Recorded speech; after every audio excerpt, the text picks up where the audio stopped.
Welcome one, welcome all to the inaugural episode of Starting Lineup. My name is Bruce Juneau, and alongside me is Michael Demarco and Jason Lynch. How are we doing, boys? Can't wait to talk some sports today. Absolutely thrilled. Alrighty, well, why don't we kick it off with some highlights, shall we? Jason, you want to take it? Yeah, as we go to Toronto, Yankees at Blue Jays, a Springer hits one deep to center field, and it is gone. All Aaron Judge can do is watch as Toronto starts out strong 1-0. But Torres hits one into center field, and he gets an RBI single right there as Aaron Judge scores, and that'll be 2-1 Yankees. And Torres hits one down to left field and gets another RBI single as Aaron Judge scores again, but the Blue Jays get Rizzo out at third in an amazing play. And now Chapman hits one, and Gleyber Torres is there, gets him out, and that'll seal the game, and the Yankees will win 5-2. And they have a ticket to the playoffs and clinching the AL East. Marlins at Mets. NL East race between the Braves and the Mets is as tight as it gets. Every game, oh so important.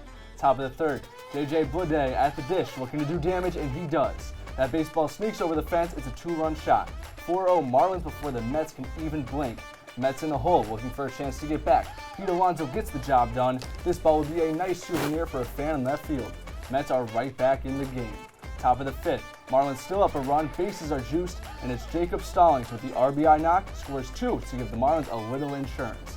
Marlins would hold on and win 6-4. Mets are disappointed as their NL East lead has evaporated. They've knotted up with the Braves. Now we move on to Gillette Stadium as the Patriots taking on the Ravens. Right now, Ravens up 7-3, but Mac Jones says no, and he'll walk that one in, putting the Patriots up by 3. They do a little selly as a team. Good feeling from Mac Jones, but Lamar says no. Fake handoff to J.K. Dobbins. We'll run upfield, make 2 miss, and we'll get all the way down to about the 5-yard line. And then he'll punch it right in as he steps back to pass and finds Devin Duvernay in the back of the end zone. And Ravens will go up by 8. Now 31-26. Mac Jones slings it to Nelson Aguilar, who has room to run, but he will get stripped, and Ravens will recover the fumble, and they'll go on to win 37-26 at Gillette. Now we go on to the Titans-Raiders. Both teams looking for their first win as Ryan Tannehill finds Jeff Sway in the end zone, giving the Titans a 7-0 lead. Titans back in the red zone. They hammered it in with Henry and put that crown on the King. King Henry gets the Titans up 14-3. Now, Derek Carr and the Raiders trying to respond. They are in the red zone. Carr looking in the back of the end zone and finds Devontae Adams. What a spectacular catch by the former Packer receiver. And now, late game, Raiders down by 8. They need a touchdown on 4th down. Carr throws it in the end zone, and he finds Matt Collins in the end zone. Gets it. But the game is not over yet. They need a 2-point conversion as Carr throws it, trying to find Darren Waller, and it is deflected by Kevin Byard, and the Titans will get their first win of the season, closing that game. Wolves are looking to pull the upset on the Chiefs in Week 3. 39 seconds left in the first. First and goal, Patrick Mahomes hits his favorite target, Travis Kelce, for the touchdown as Kelce shows off his dance moves. In the second, first and goal, Edwards-Helaire punches it in for the 1-yard score. 2-point conversion is good. Chiefs will take a 14-10 lead. 29 seconds left in the game. Matty Ice looking for another cold clutch moment in his career, and he does just that. He finds Jelani Woods for his second touchdown of the game. Colts are just seconds away from the upset. Patrick Mahomes drops back. Pass is tipped and picked by Rodney McLeod to seal the upset win for the Colts. The Colts celebrate with a little air guitar as they're happy to seal their first win of the season, 20-17. Colts final score, Mahomes in disbelief. Now we move on to South Florida Hard Rock Stadium, where the 2-0 Miami Dolphins play host to Josh Allen and the unbeaten Buffalo Bills. 3rd and 8, and Josh Allen will be stripped, and Melvin Ingram comes up with the ball. Now Tua steps back, 3rd and 22, looks deep. Who will it be? Jalen Waddle, streaking down the field all the way down to the 5. Miami's still just down by 3 in the 4th, and they will sneak it in with Chase Edmonds, and this will give the Dolphins the lead. It's not over yet. However, they're looking to punt, but it'll be, what's that? A butt punt, and it'll go back for a safety, and the Bills are still in this game down by 2, looking to get in field goal range. Josh Allen driving down the field. Will they get the spike off? They will not. Time will expire. Allen with a miscue. Ken Dorsey not happy about that one. Breaks everything upstairs. And the Bills will lose 21-19. Coming up next, we'll bring on a special guest and talk more about sports. Find out who's joining the show after the break.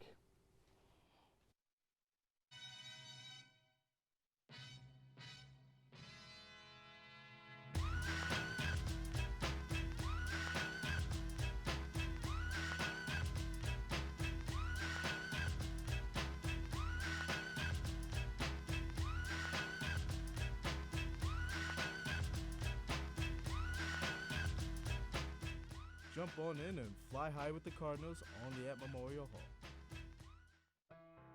Have you ever had a main character moment? I mean, when you first step in front of the camera. I mean, when you ace that exam. When you publish your first novel. When you take that shot. When the moment is yours.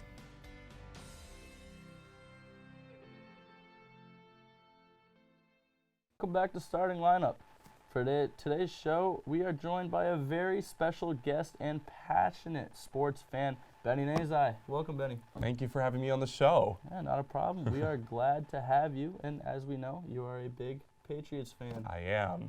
So, how about Mac Jones? Yeah, it's a very unfortunate situation what happened to him this past weekend. Literally on the last play, on the last offensive play for the Patriots, he gets picked off and then gets that severe injury, honestly, to that ankle sprain. Well, here's the way I see it, honestly. Even though he was diagnosed with a severe sprain, at least it's not fractured. So if it were fractured, obviously season ending would be very similar to Trey Lance over in San Francisco. But one thing that's really kind of raising some eyebrows here is the fact that there's a lot of controversy going on between the Patriots and Mac Jones in terms of how to handle this injury. According to reports, the Pats want him back in at least 4 weeks from now, but Mac wants to at least wait 6 to 8 weeks and most likely do that surgery in that case. Now, I honestly think, and this may come as a surprising shock to a lot of other Patriots fans, I think that they should think long-term for this and really kind of handle this conservatively. Because, you know, let's face it, Pats fans out there want Mac Jones to be the next Tom Brady. He really wants them to bring them back to the promised land. But in terms of this situation, it's best to wait until he's fully healthy because, let's face it, the division's going to be between Miami and Buffalo. And whoever wins that is going to be the wild card. And then again, there's only 2 other spots in that situation. So the way I see it is that there's really a delayed gratification situation. Wait till he's at least fully healthy again, even if it may cost him a trip to the postseason, so that they can at least have a brighter future, hopefully in upcoming seasons, and maybe if they get lucky enough later on in the season. But I really think that they should hold off and let this play out conservatively. I got a question for you, Benny. So Brian Hoyer, your backup QB, has not won a game since 2016, since he was on Chicago.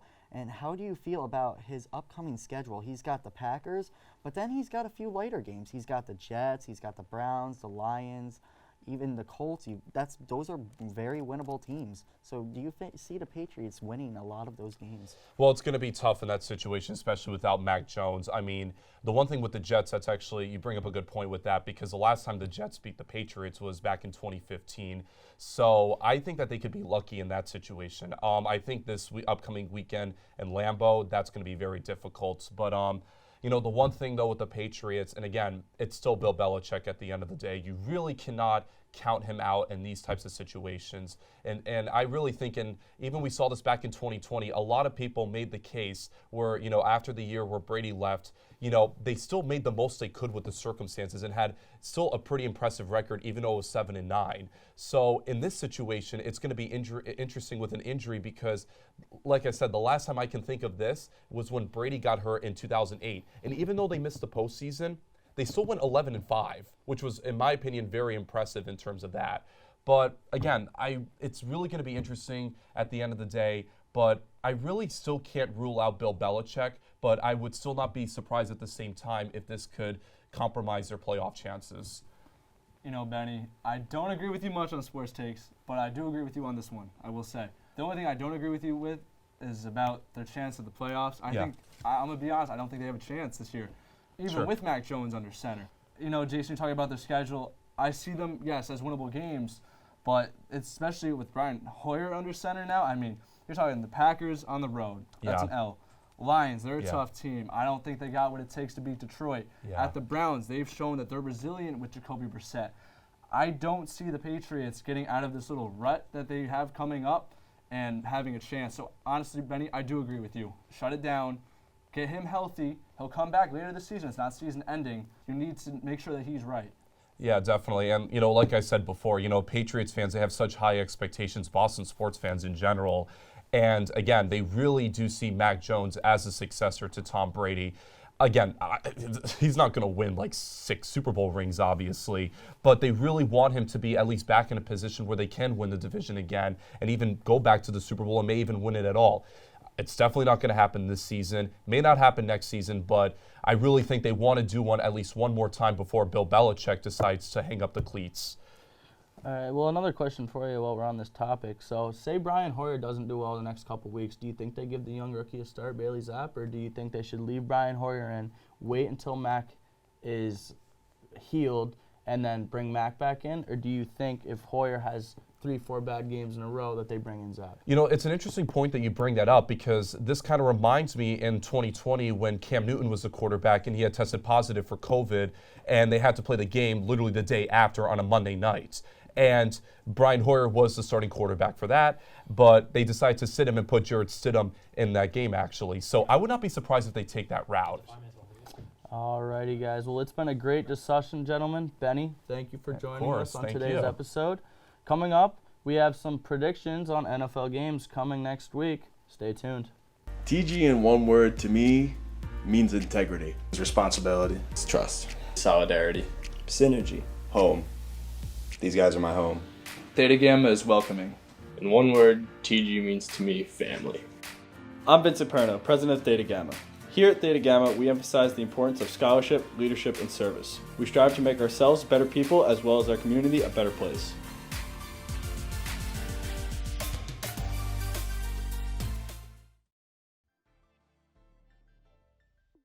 Hi, I'm Nick Putney. I am the president of esports. We have 11 different teams. We compete against schools nationwide. We also just have various kind of more casual games. We have people playing Minecraft. We have a kind of group chat of sorts where we have people just hang out and talk about games. More than anything, a community of people who kind of share similar interests.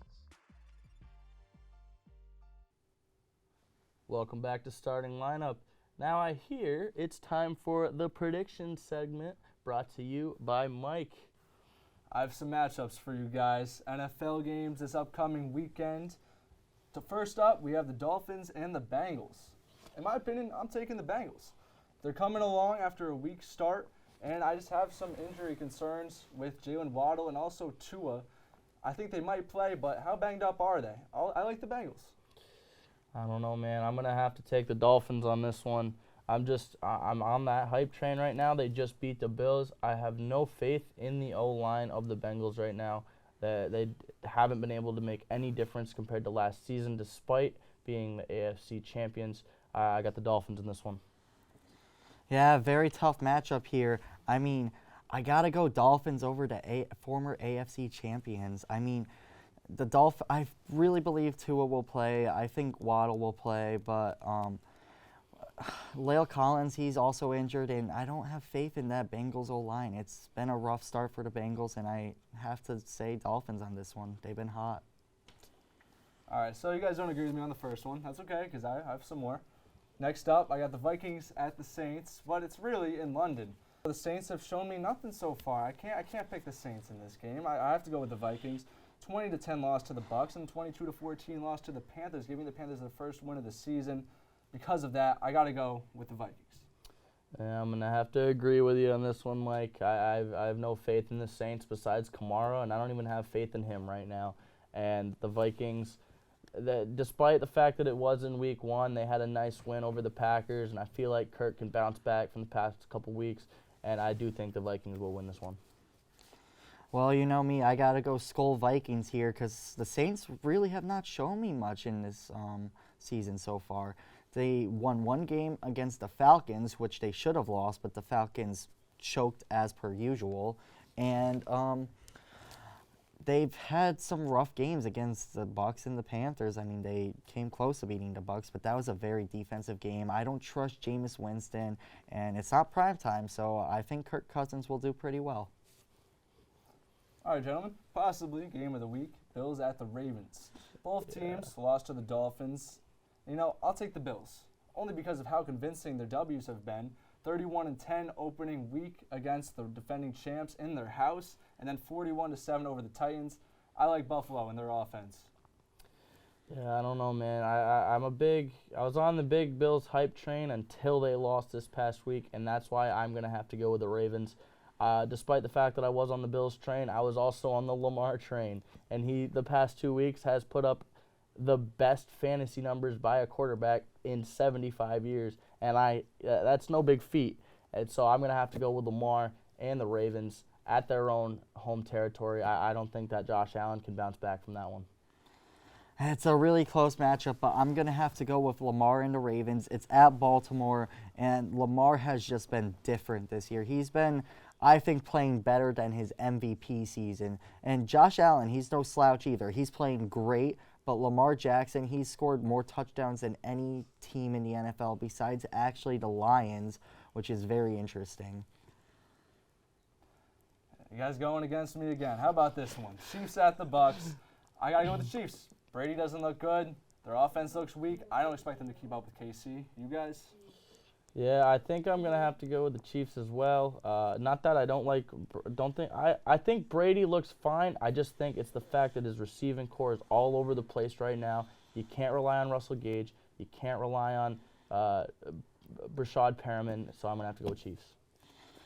Yeah, I'm going to have to go Chiefs with this one, too. I think Brady has been struggling early on this season, even when he has had all his weapons. I think, and the Chiefs, they have Mahomes, and Mahomes is just always that good. Like, they had a loss against the Colts, but I think they'll bounce back with a win against Tampa.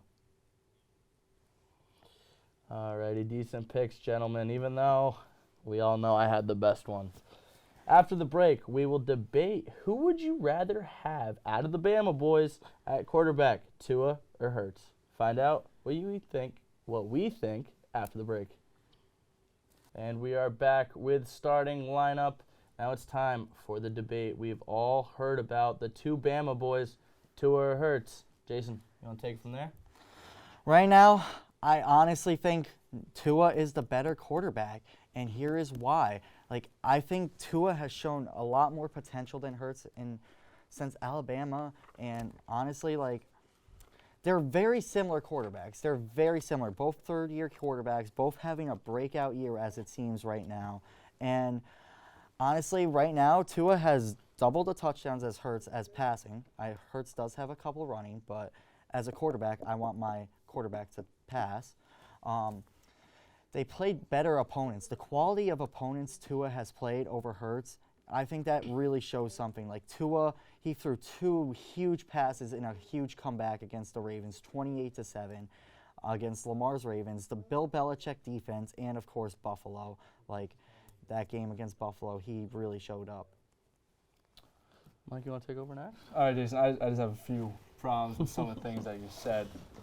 First off, you bring up the point of you want your quarterback to throw the ball.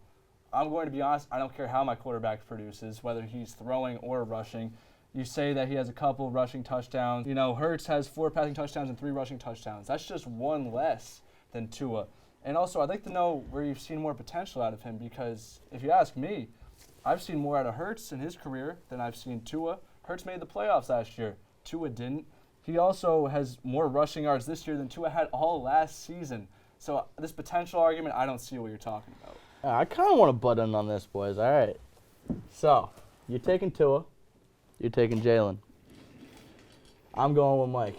I'm going with Jalen. Jalen Hurts has just become an absolute leader on this Philadelphia Eagles team. The evolution from him the last couple seasons as a solely running quarterback to now being able to pass a lot better than he did last season. If you analyze what the experts have said throughout the past couple weeks, Jalen isn't anywhere below a top 3 quarterback, and Tua hasn't even broken the top 5. And as you both know, I'm a pretty big betting man. for fantasy points wise, Hurts overall has scored 86.3, Tua 67.1. Average per game 28.8, Tua 22.4. Average projection 23 for Jalen, Tua 17.9. Jason, you had. Personally, I'm not bringing fantasy into this because fantasy is a completely different thing, but I like your point about how Jalen Hurts did lead the Philadelphia Eagles to the playoffs, but I have to say, the Dolphins are in a much stronger conference than the Eagles, and what did Jalen Hurts do in that playoff game? He got blown out by the Buccaneers, and Tua, he didn't have a chance to make the play. He was injured last year, and this is his chance. I think the Dolphins are really strong contenders in the playoff to make the playoffs, and I think your argument saying Hurts has become a leader for Philly, Tua has become a leader for the Miami. Where would Miami be without Tua right now? And yes, Tua with Tyreek and Jalen Waddle is just dangerous. All right, a few things. Dolphins started last year 1-7. The games that Tua came back for, they lost to the Jaguars and the Falcons. He had his chance to make the playoffs, and he blew it. Not only that, but when you talk about Jalen Hurts versus Tua, I also want to bring up that Hurts can throw at the same level Tua can, and he runs, as I was discussing earlier. I really don't see how you can pick Tua over Hurts from what we've seen, personally.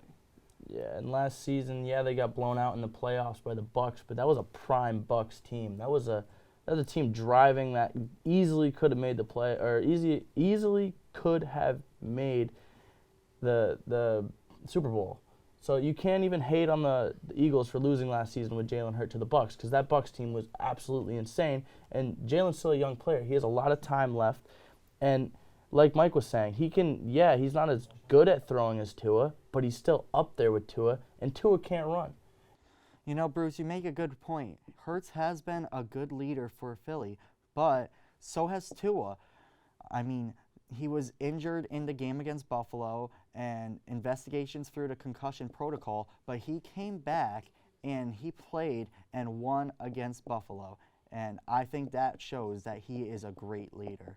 That is a great debate, gentlemen. I'm going to have to cut it off. That is all the time we have for today. This has been Starting Lineup. Thank you for joining us, and we'll see you next time.